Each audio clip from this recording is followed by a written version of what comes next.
राधे राधे, जय श्री कृष्णा। कहानी संग्रह में हमारे सभी श्रोताओं का हार्दिक अभिनंदन है। भक्तों, आज की वीडियो में हम देवी अन्नपूर्णा की ऐसी कथा श्रवण करेंगे जिसे सुनने सुनाने से व्यक्ति का अहंकार नष्ट हो, उसके सभी कार्य निर्विघ्न पूर्ण होते हैं।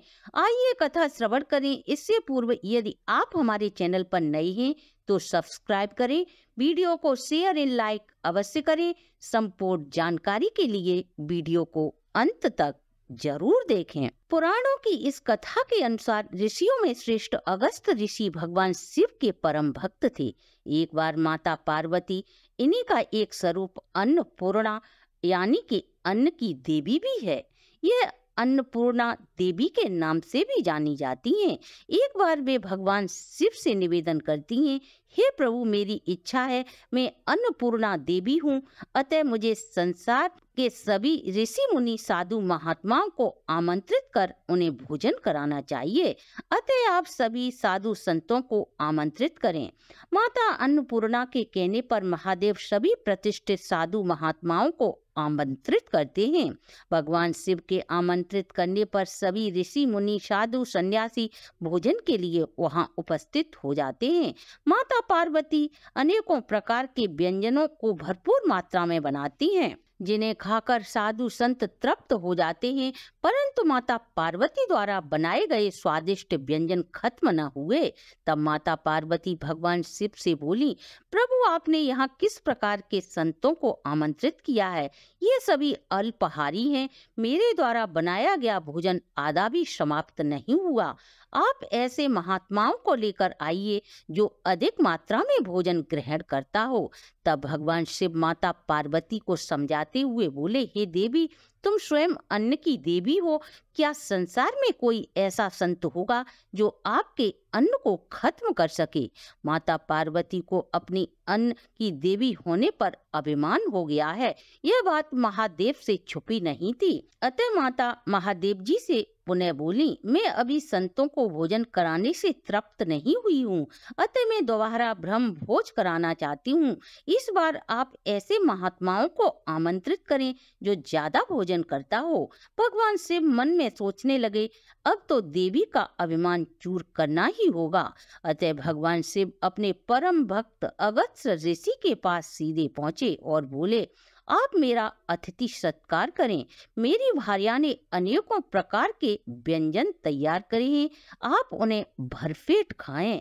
भगवान शिव की बात को सुनकर ऋषि को घोर आश्चर्य हुआ कि मेरे आराध्य प्रभु कैसी बातें कर रहे हैं। तब महादेव पुनः बोले, हाँ, मैं सत्य कह रहा हूँ ऋषि, आप भरपेट भोजन करना। ऋषि भगवान शिव का आशय भली बात समझ गए थे। वे भगवान शिव का अतिथि स्वीकार कर भोजन के लिए जाते हैं और माता पार्वती से बोलते हैं, माता, मेरे लिए भोजन परोसिए। पार्वती अनेकों प्रकार के स्वादिष्ट व्यंजन थालियों में लगाकर ऋषि को परोसती हैं। ऋषि माता पार्वती से बोले, माता, इतने भोजन से क्या होगा? बड़े बड़ी परातों में भोजन परोसो। उन्होंने भोजन परोसा। एक बार में ही ऋषि ने भोजन खा लिया। सेवकाएं बड़े बड़े थालों में बार बार भोजन लाती। ऋषि एक बार में ही समस्त भोजन को खत्म कर देते। धीरे धीरे अन्न की देवी की भोजन व्यवस्था चरमरा गई और माता सोचने लगी, यह कैसा ब्राह्मण है, सैकड़ों लोगों का भोजन अकेले ही खा गया, परंतु अभी इसका पेट नहीं भरा। परंतु अन्न की देवी जो ठहरी माता, वो हार मानने वाली कहाँ थी? अतः भोजन दोबारा बनाया गया, वो भी खत्म हो गया। इस प्रकार भोजन बार बार बनता, ऋषि उसे एक बार में ही खत्म कर देते। अब माता पार्वती को अपनी भूल का एहसास होता है और वे महादेव से क्षमा मांगती हैं, प्रभु, अब मेरी लाज बचाओ। अगर ऋषि का पेट नहीं भरा तो संसार में मेरी हंसी हो जाएगी। जब अन्न की देवी एक व्यक्ति को भरपेट भोजन न करा सकी तो संसारवासी हमारी महिमा कैसे जानेंगे? अर्थात संसार में कौन हमें मानेगा? भगवान शिव मुस्कुराए और बोले, देवी, बात सीमा से अब तो बाहर हो चुकी है, अतः अब नारायण ही लाज बचा सकते हैं। तुम नारायण का स्मरण करो, मैं अभी उन्हें बुलाकर लाता हूँ। भगवान शिव श्री हरि के पास पहुंचे और वे बोले, पार्वती ने तुम्हें भोजन के लिए आमंत्रित किया है। तब नारायण बोले, अवश्य, मैं सब जानता हूँ, अब तो मुझे जाना ही पड़ेगा। भगवान विष्णु एक संत का वेश धारण कर अगस्त्य ऋषि के पास भोजन करने के लिए बैठ गए। एक पत्तल में प्रभु के लिए भोजन आया। उन्होंने भोजन ग्रहण कर पेट पर हाथ फेरा और बोले, मैं तृप्त हो गया, मैं तृप्त हो गया। जब स्वयं नारायण तृप्त हो गए तो संपूर्ण जगत तो अपने आप ही तृप्त हो जाएगा। जगत के समस्त प्राणियों का अचानक पेट भर गया, संपूर्ण जगत तृप्त हो गया। जगन्नाथ के तृप्त होते ही अगस्त्य ऋषि को समझने में देर न लगी, यह साधारण संत नहीं हो सकते। नारायण ऋषि से बोले, पेट भर गया हो तो अब चलना चाहिए। तब ऋषि बोले, प्रभु रुको, थोड़ा पानी तो पी लूं। तभी भगवान श्री हरि ने ऋषि का हाथ पकड़ लिया, अभी पानी पीने का समय नहीं है।